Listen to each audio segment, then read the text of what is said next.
seguir? Então vamos lá, seguir então com esse mesmo tema, agora trazendo outras duas pessoas para se juntar ao nosso Luc Ferry. Convido aqui novamente, o também filósofo, professor, doutor, livre docente pela ECA USP, fundador do Espaço Ética, com 30 anos de experiência acadêmica, autor de mais de 20 obras, entre elas o best-seller A Vida que Vale a Pena Ser Vivida, e há mais de 15 anos palestrante e consultor de grandes empresas. Seja muito bem-vindo mais uma vez, Clóvis de Barros Filho.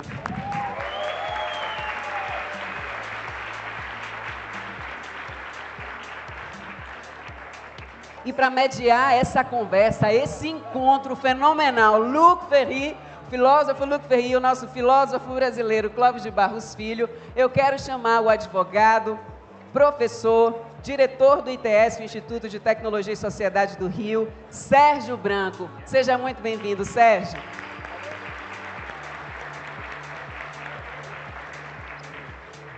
Bom, esse painel, como eu disse, ele segue o mesmo tema de antes, Vamos aprofundar essa discussão, sobre os impactos da inteligência artificial e as regulamentações nos níveis ético, político e social. Vamos posicionar aqui o nosso querido Sérgio Branco, que é um poliglota, ele fala em qualquer idioma. O palco é seu, o comando é seu, Sérgio. Boa sorte aí. Jessica, when I speak about caipirinha, I wouldn't... Sorry? It's not a joke. Well, you're going to be brilliant as always. Luck for you. Bom, boa tarde, pessoal. É um prazer estar aqui mais uma vez com vocês, nesse painel internacional. Agradecemos a presença de todo mundo, mas agradecemos especialmente a presença, claro, do professor Luc Ferry e do professor Clóvis de Barros. O professor Luc Ferry fez uma palestra em inglês, vamos devolver a gentileza fazendo agora esse debate em francês. Então, quem não compreender, quem precisar, use o aparelhinho para a tradução. Alors, on commence en français, déjà. Mais je commence avec quelque chose que o professor Luc Ferry... Eu começo em francês, como o Luc Ferry, que ele falou agora, que ele dividiu com a gente as utilizações como as ferramentas da inteligência artificial e das coisas que ele tentou, como as ferramentas de inteligência artificial. Eu vou perguntar ao professor Claude se você também é um entusiasta da utilização dessas plataformas da inteligência artificial generativa para criar textos, para fazer pesquisas. O que você pensa a respeito disso? Uma observação, já que estamos aqui, vamos focar e prestar atenção, porque haverá um esforço aqui de síntese, Então, vem junto.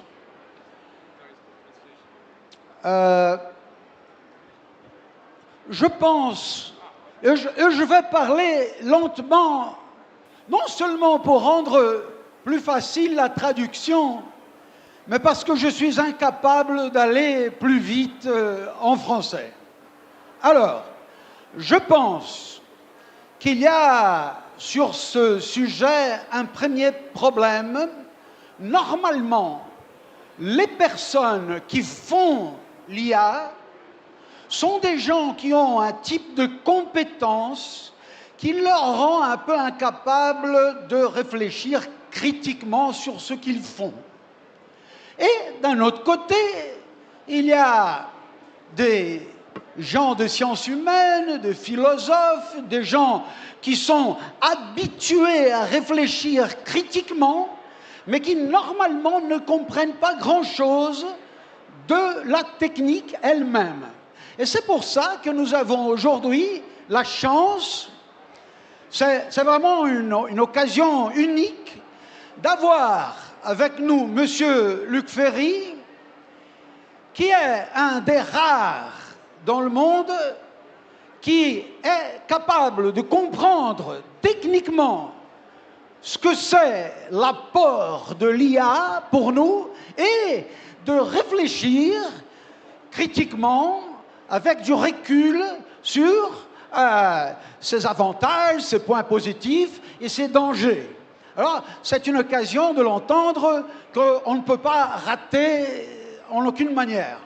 Alors, il ne s'agit pas d'être un apologétique, mais je suis convaincu que les données offertes par M. Ferry dans son exposé sont suffisamment parlants pour laisser clair la présence de l'IA dans le monde aujourd'hui.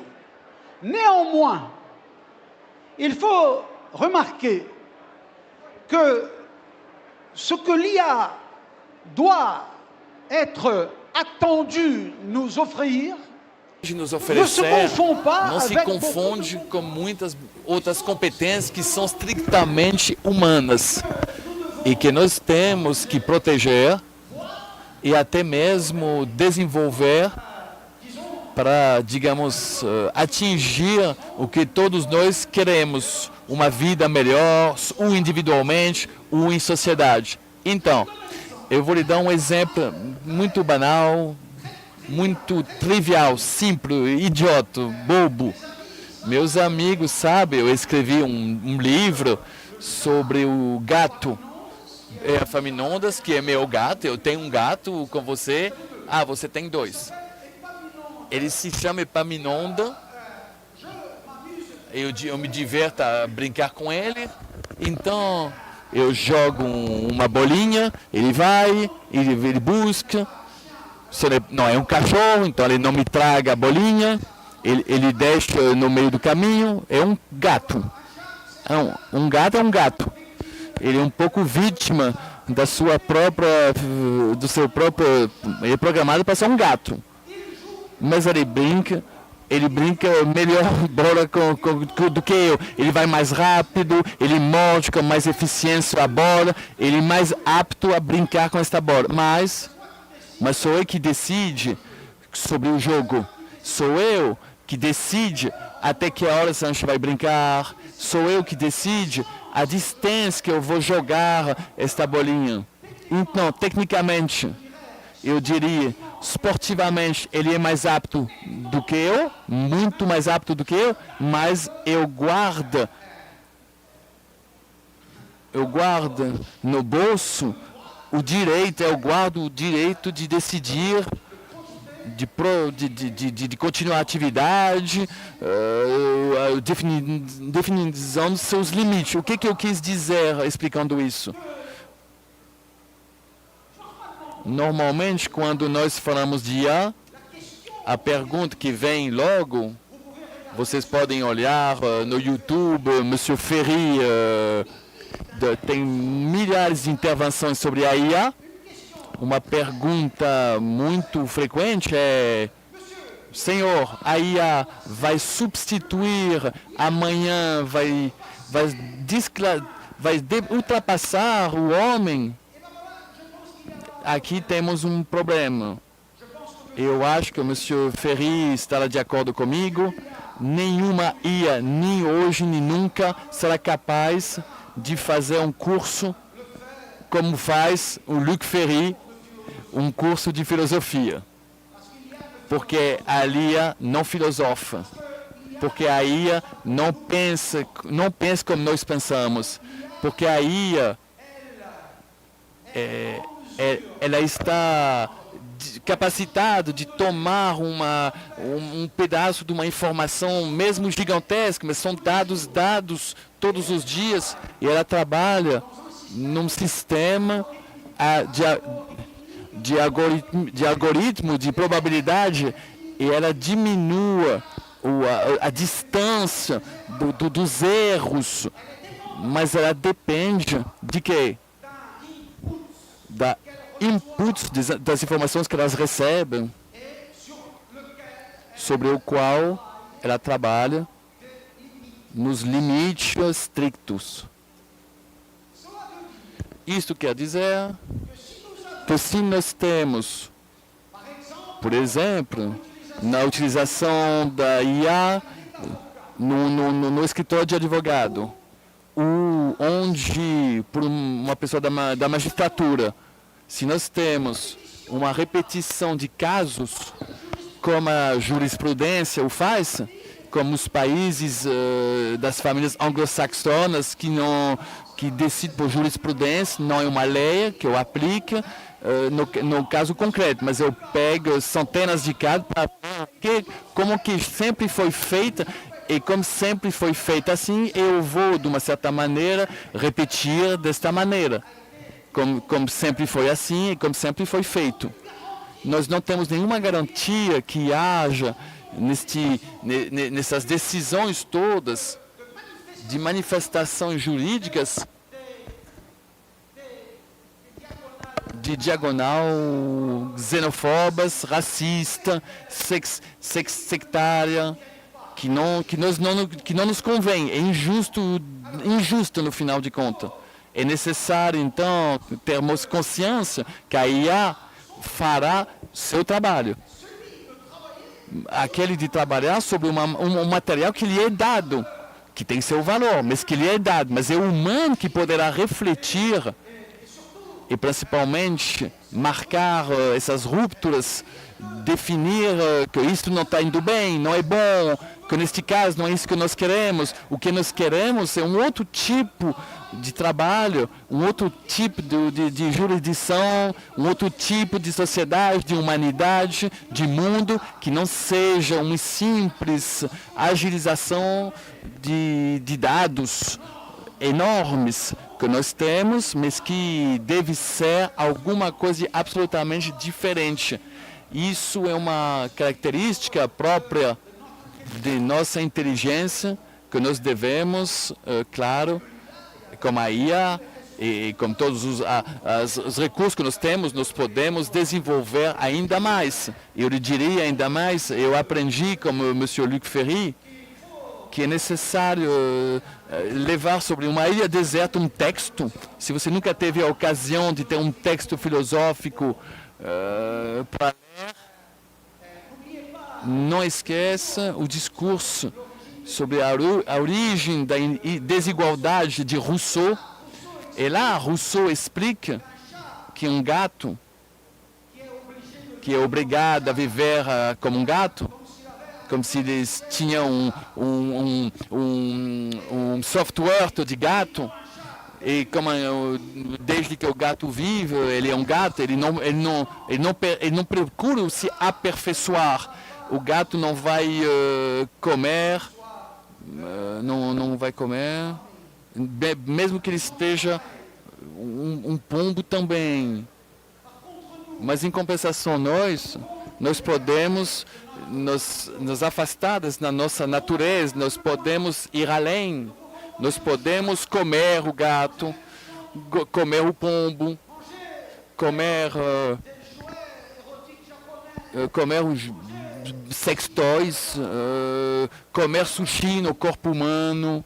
Nós não temos limite. Isso é muito importante para que seja claro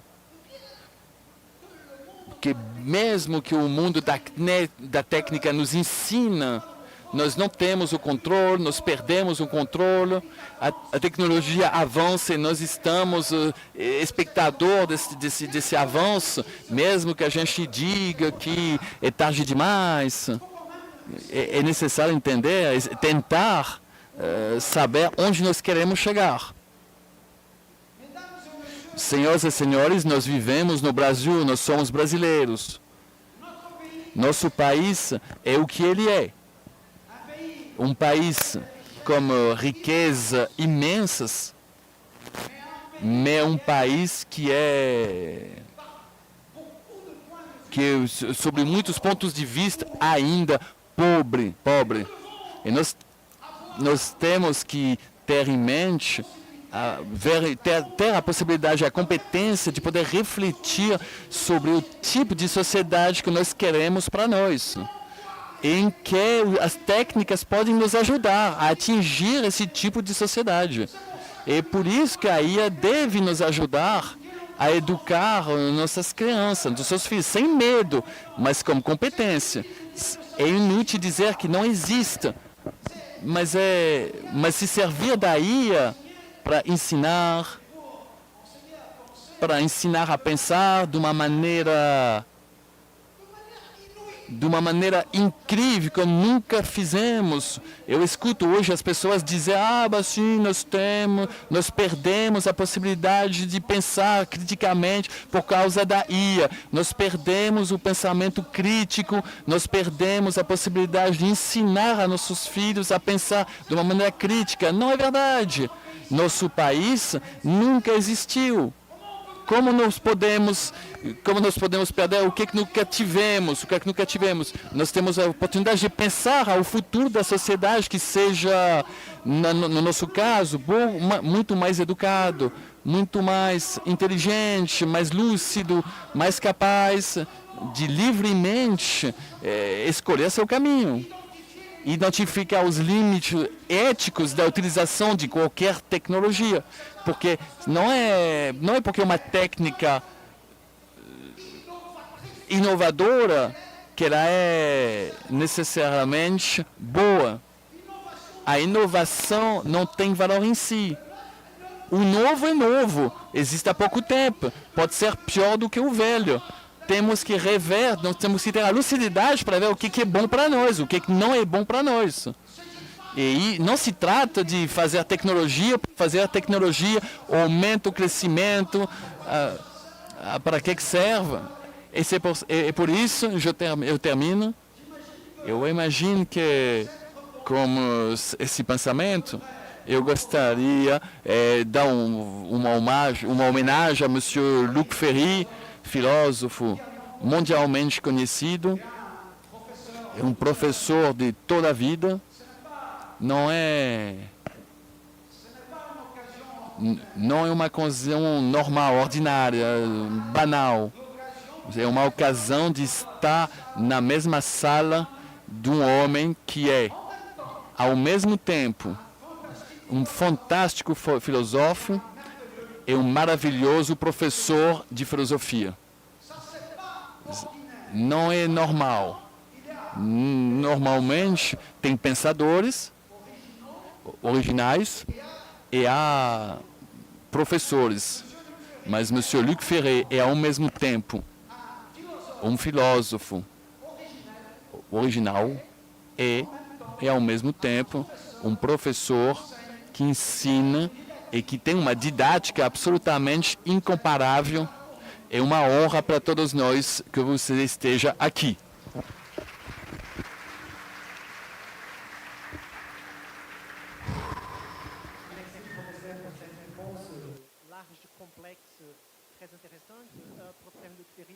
Se vous voulez ajouter.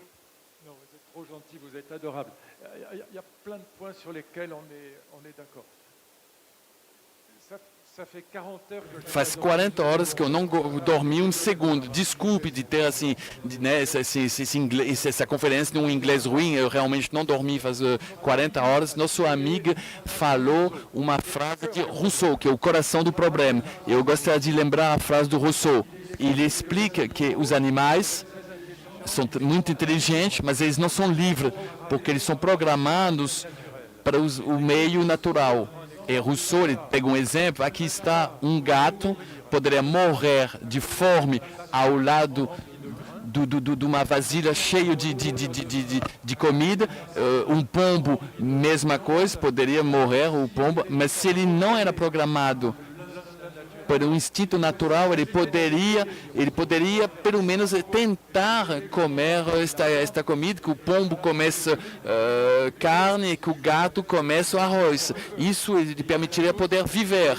Os humanos são tão poucos programados que eles são capazes de beber álcool até morrer e fazer besteira até morrer. E nós estamos reencontrando a pergunta central, que eu queria falar no final da minha palestra. De fato, a IA é muito inteligente, muito cultivada, muito culta, mas ela não escolhe os seus valores. Eu tenho um amigo, que é meu melhor amigo, que se chama Ali Sourakin, que é diretor de cinema. Ele está fazendo um filme sobre Victor Hugo. Eu perguntei ao site GGTT do Research, eu perguntei para fazer uma biografia. Ele fez uma biografia de 70 páginas. Ele falou de onde que ele tirou isso. Ele pensa, ele reflete. Eu perguntei para ele por que Victor Hugo passou da monarquia, Charles X, que era rei da França, a defender a ideologia republicana, a esquerda, a criticar a pena de morte. As respostas que me dá o ChatGPT são absolutamente perfeitas e totalmente inteligentes. Por quê? Porque ele engoliu todos os excelentes livros sobre Victor Hugo. Ele leu tudo. A diferença não é que ele é mais inteligente, não. É que ele reflita também. Ele tem vários bases, vários livros. Gemini 3, qui vient de sortir, il est encore bien meilleur que le ChatGPT 3. Il est encore plus au-dessus. O problema é que ele não escolhe os seus valores. Eu lhe dou um último exemplo. Eu fui convidado um outro dia no congresso do discurso de honra dos grandes rabins de França.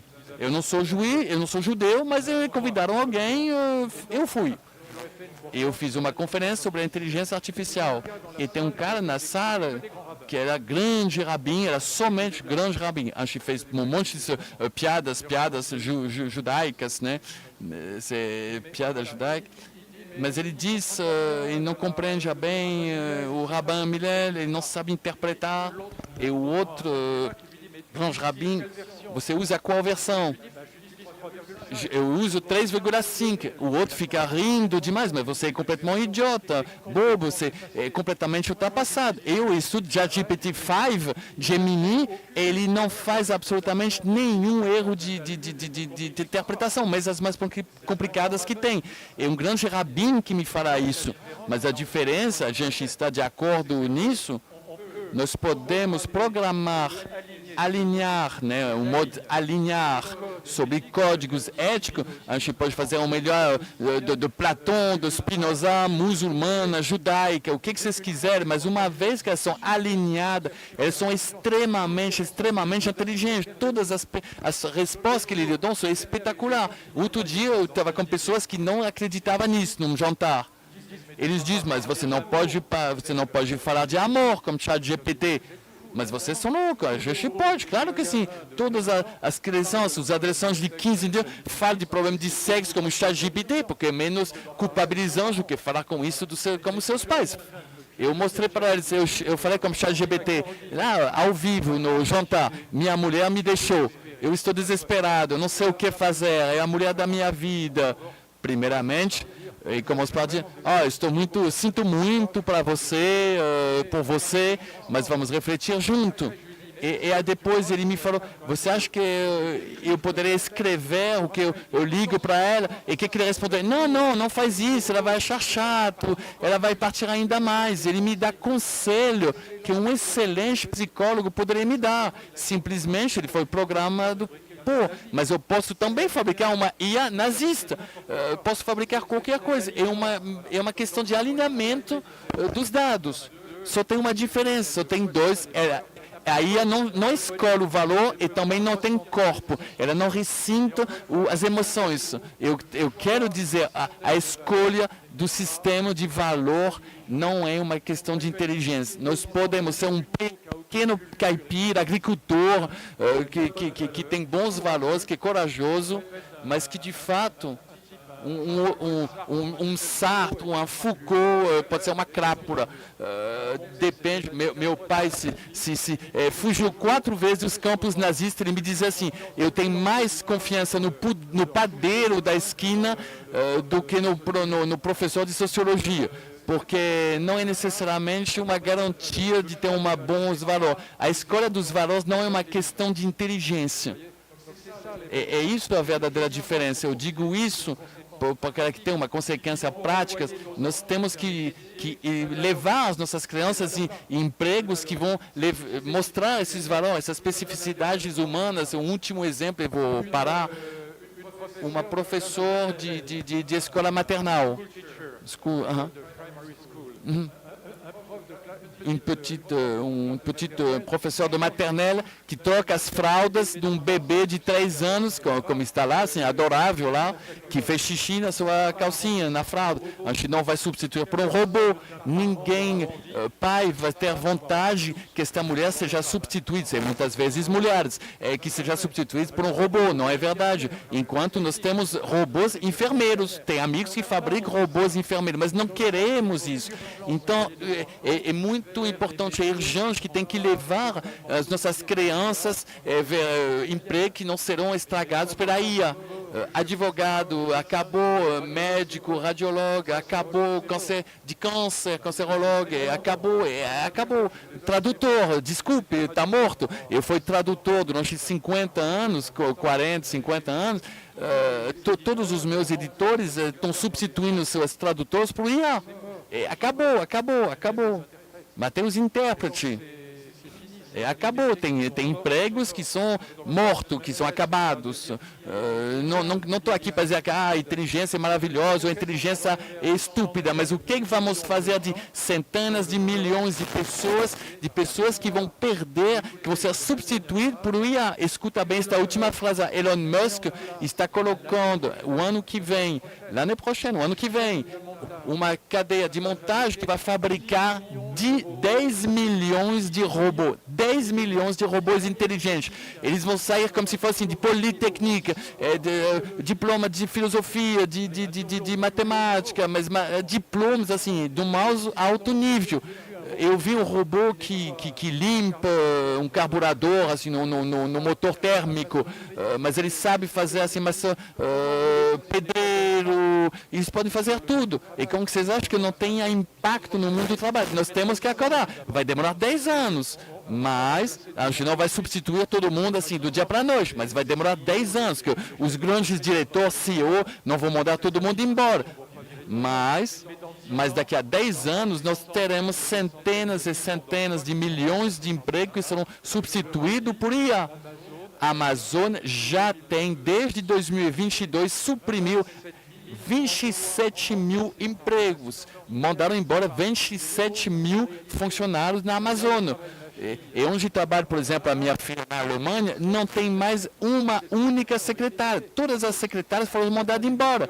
E não são empregos tão automáticos. Tudo é feito em italiano, em inglês, e não tem um erro nem de ortografia. Minhas filhas fizeram suas memórias de master, como ChatGPT, elas acrescentaram alguns erros para não dizer que foi feito por ChatGPT, de tão perfeito que ele é. A mensagem, nós temos que acordar. Vai demorar 10 anos, mas vai ser um tsunami, vai ser uma revolução. Eu prometo, vai ser a última frase. Eu tenho 3 filhas adoráveis, maravilhas. Eu tenho 2 que o fim do trabalho é uma catástrofe. Elas adoram o trabalho delas, elas querem continuar o trabalho delas. E eu tenho uma outra que é colombiana, que eu adoro, mas se eu pudesse parar de trabalhar, se eu pudesse ir no interior, no campo, com meus amigos, cuidar de coelho, de gato, de cachorro, cuidar de ovelhas, seria o sonho perfeito. Eu acho um saco trabalhar, eu quero trabalhar, seria ótimo. Então tem todo um debate sobre o fim do trabalho, que não é somente científico. Será que a IA vai substituir os trabalhos? Mas é também um debate, eu diria, moral também, no sentido assim, largo, espiritual. O que nós temos todos vontade de trabalhar? Não necessariamente. O corrente na Alemanha, do crítico das valores, faz cartaz na Alemanha dizendo nós temos que parar de trabalhar na Alemanha. Stop working. São isso as perguntas que nós temos que se fazer, nós temos que acordar, porque vai muito mais rápido do que a gente pensava. A IA progressa muito mais rapidamente do que há um ano atrás.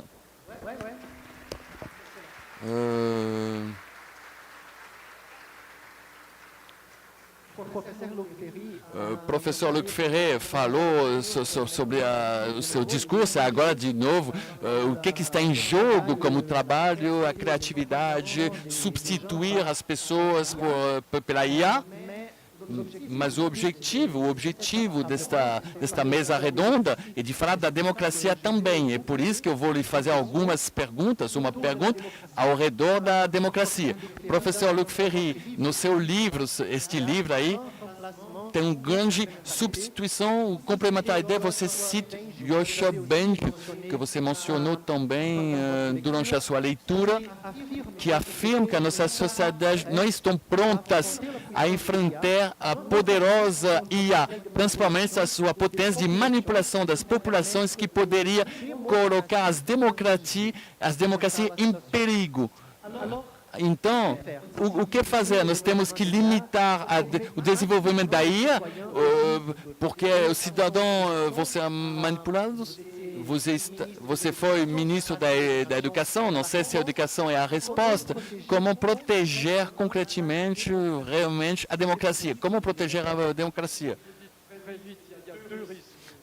Tem dois riscos urgentíssimos, rápido. O primeiro risco de manipulação. As IAs californianas são blogueiras. Mas se lembra, quando Jimmy laissait sortir, a gente perguntou de representar o Papa. Ele colocou uma mulher chinesa, então não agora. A gente perguntou a receita do foie gras. Não posso dar para você porque é ruim para os gansos. Represento os soldados da Segunda Guerra Mundial. Tinha um terço de asiáticos, de africanos, assim, foi corrigido. Mas essas IAs são cheias de viés dos programadores. Não é o mais grave, mas pode ser muito grave.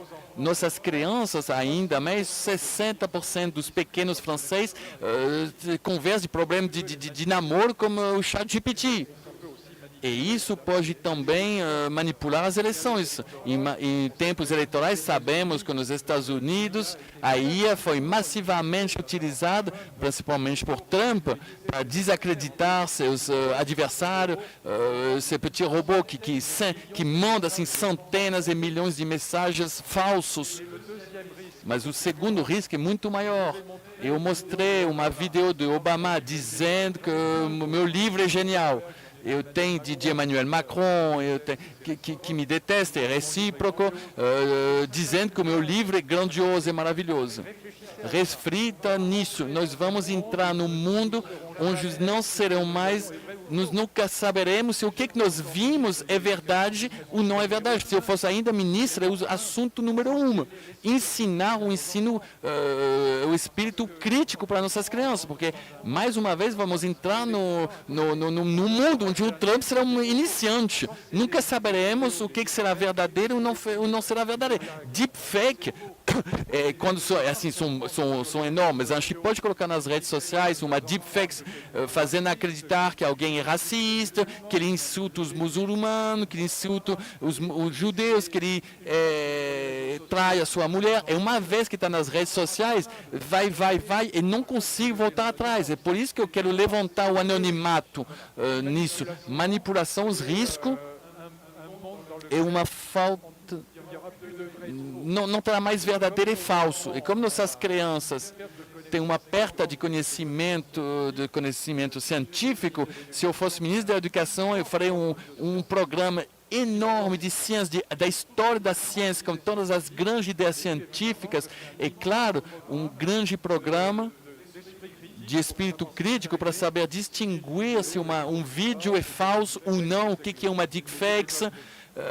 Eu tenho um amigo, não vou dizer o nome dele, mas que é muito famoso na França. Ele fez DPC Training. Ele fez um gêmeo digital, que conversou com seus filhos durante 20 minutos. As crianças não souberam que não era o pai dele. O patrão de Zoom, por exemplo, a gente usa o Zoom, diz que fazia 2 anos que ele se fazia substituir em todas as Assembleias Nacionais por seu gêmeo digital, porque ele não gostava de participar das assembleias e ele preferia ir na praia. E o numérico respondia très bien. Nas videoconferências, você nunca pode ter certeza que você fala como uma verdadeira pessoa. Você não pode ter certeza. Você pode perfeitamente fabricar um gêmeo digital digital em qualquer um que está aqui no palco que vai responder perfeitamente as perguntas. Preciso mais ou menos de 2 horas para criar isso. O que nós dizemos nos últimos 50 anos, todos os vídeos, todos os livros que a gente escreveu, o nosso gêmeo digital vai responder perfeitamente. E visualmente será impossível distinguir o verdadeiro do falso. Imagina o que a gente pode fazer. E imagina o risco para a democracia. Os riscos da democracia estão aí.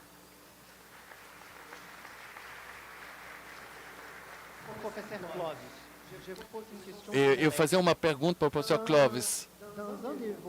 Em um dos seus cursos, em curso de política, em curso online, você afirmou, eu cito vocês, a verdadeira discussão política é a disputa sobre os critérios que permitem a alegria de certos e ao detrimento, ao contrário da alegria dos outros. A alegria de um, de outro. Mas como achar este equilíbrio em frente a tantos interesses divergentes? Big Tech, governo, cidadãos, direitos civis, a democracia está ameaçada com esta divergência de interesse? Qual é a sua opinião em relação a esta ligação da democracia e o que está em jogo em sua regulamentação? Da democracia e da sua regulamentação. Eu acho que em qualquer sociedade temos que ter as condições mínimas de viver com isso. A política é uma tentativa racional, sempre provisória, de achar soluções que podem garantir a harmonia sem guerra. Mas a guerra é o fracasso da política. A política se termina quando a guerra começa.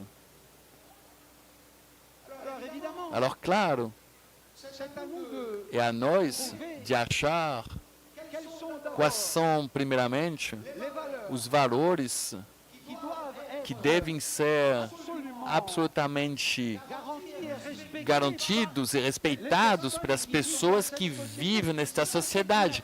E isso é uma questão muito complicada. Por quê? Porque os valores são complexos. Qualquer valor que você defende pode ser robotizado pelo seu contrário. Se você fala de transparência, você pode também de privacidade, de segredo.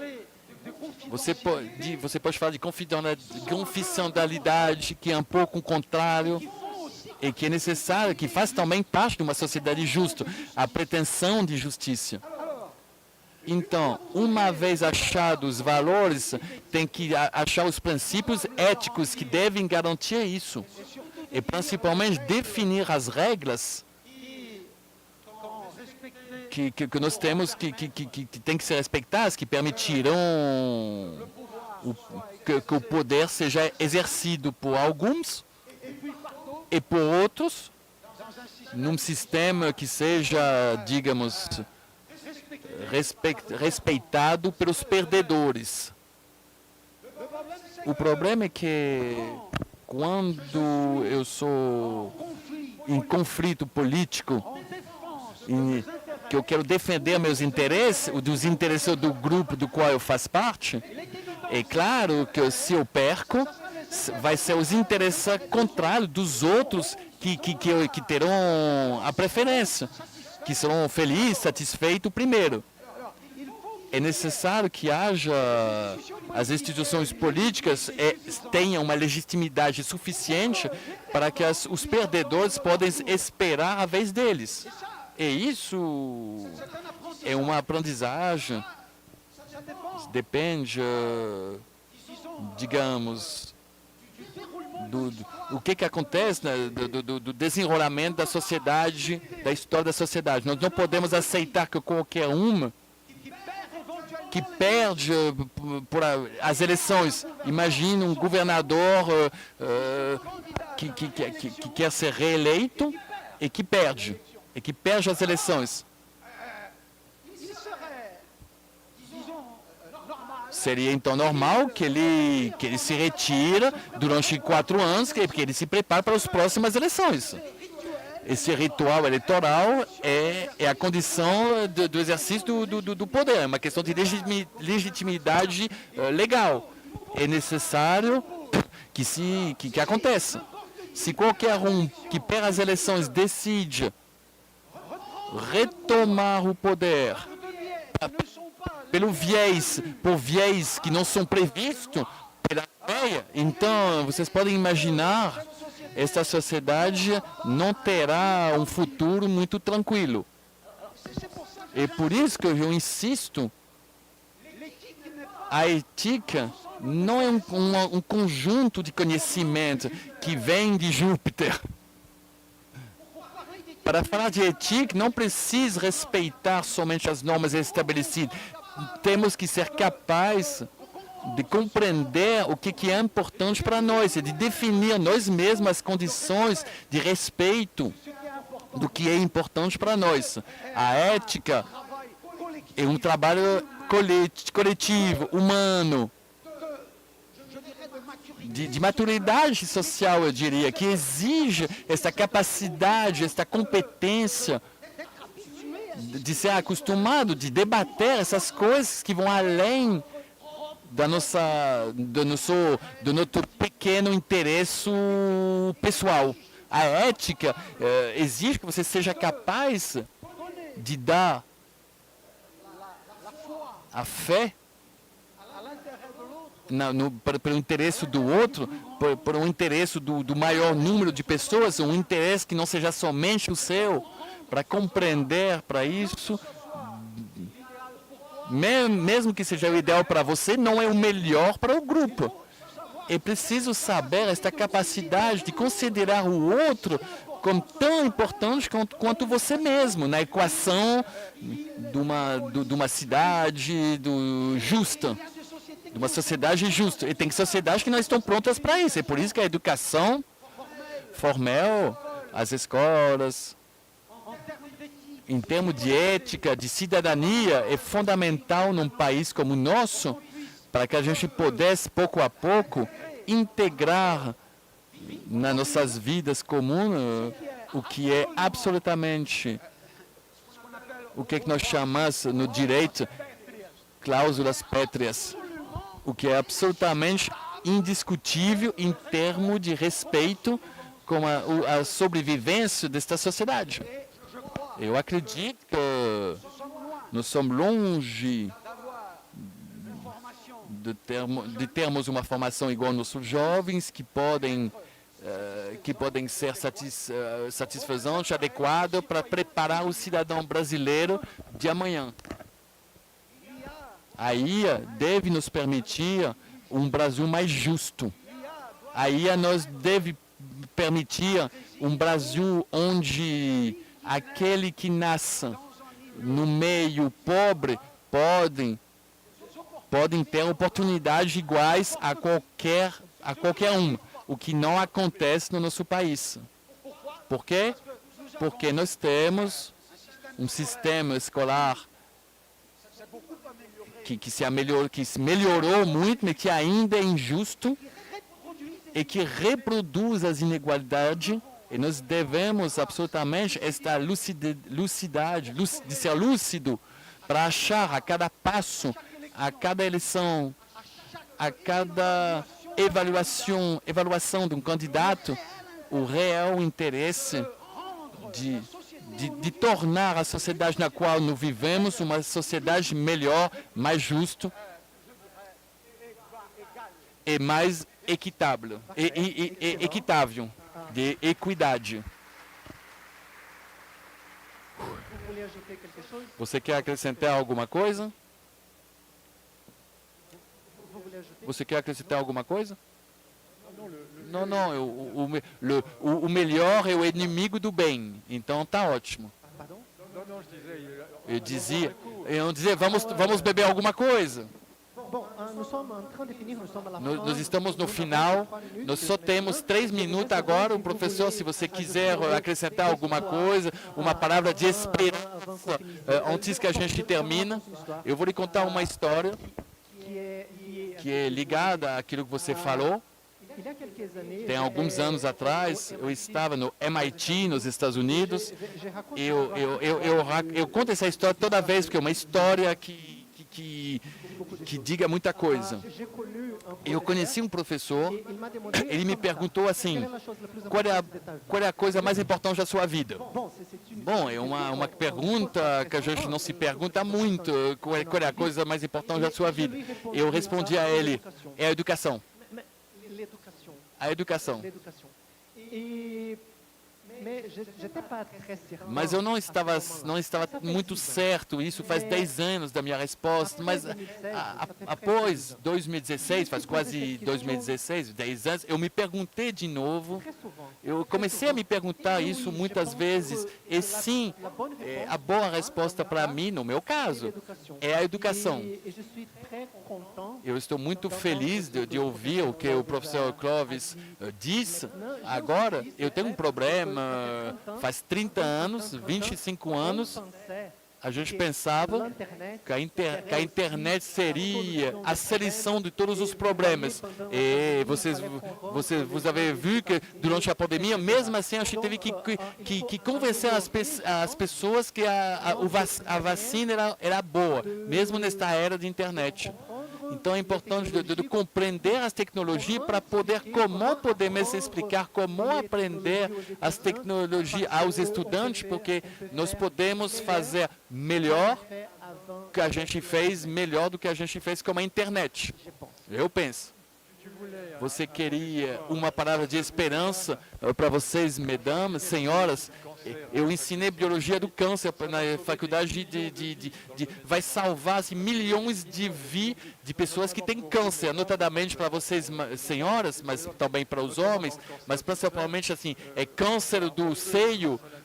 Graças à inteligência artificial, a gente vai poder sequenciar o genoma, vai poder identificar em alguns segundos o que vocês têm, o gêmeo, se você tem ou se você não tem, ou se vem de outro lugar. Tem muitos cânceres do seios diferentes, mas outras formas de câncer também. É 1000 vezes superior ao médico. O que diz o professor Dibou é justo. A IA é uma cancerologia 1000 vezes superior ao melhor dos médicos. Então, isso é centenas de vidas que vão ser salvas. Então, isso tem também aspectos espetaculares na IA. Eu sou de uma banalidade absoluta, mas o que é mais importante na minha vida é o amor. É o amor. Para mim, são as minhas filhas e meus gatos. Professor Clovis, você quer dizer alguma coisa?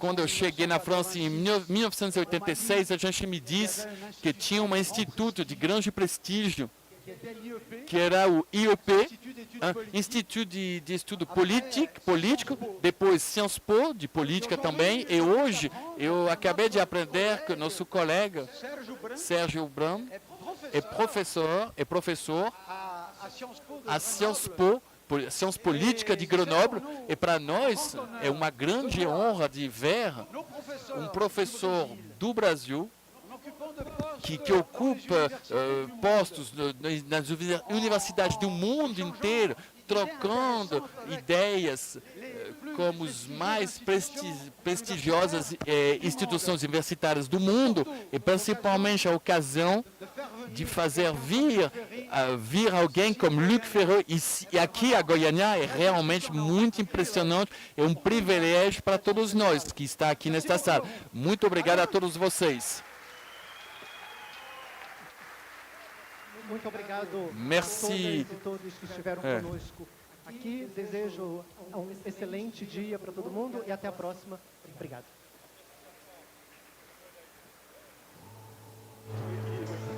Obrigado, hein?